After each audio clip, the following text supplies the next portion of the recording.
Pemirsa, warga Kelurahan Aryo Kemuning, Palembang dihebohkan dengan tulisan running text berbau pornografi di gerbang kantor kelurahan. Kejadian tersebut bahkan viral di media sosial.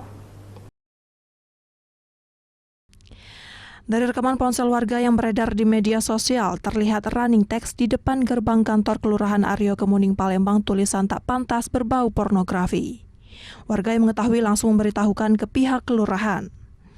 Pihak kelurahan yang mendapat laporan langsung mematikan running text tersebut. Dari keterangan Lurah Aryo Kemuning, Palembang, dari kantor kelurahan sama sekali tidak mengetahui kejadian itu. Bahkan video running text sudah viral di media sosial. Sebelumnya tulisan yang berada di running text adalah selamat datang, selamat Hari Raya Idul Fitri, serta himbauan COVID-19. Diakui pihak kelurahan tulisan itu sudah terlalu lama karena tidak ada yang bisa merubahnya. Namun ternyata ada seorang yang merubahnya dengan kalimat yang tidak enak dibaca. Yang lewat, jadi mampir ngasih tahu staf saya bahwa itu tulisannya tidak enak dibaca gitu Pak ya. Jadi langsung kami cek, langsung kami matikan, langsung dicabut itu Pak ya. Untuk sementara running text terpaksa dimatikan menunggu teknisi untuk merubah kalimat tak pantas tersebut. Rencananya pihak kelurahan akan melaporkan kejadian ini ke pihak berwajib. Dari Palembang, Firdaus, iNews melaporkan.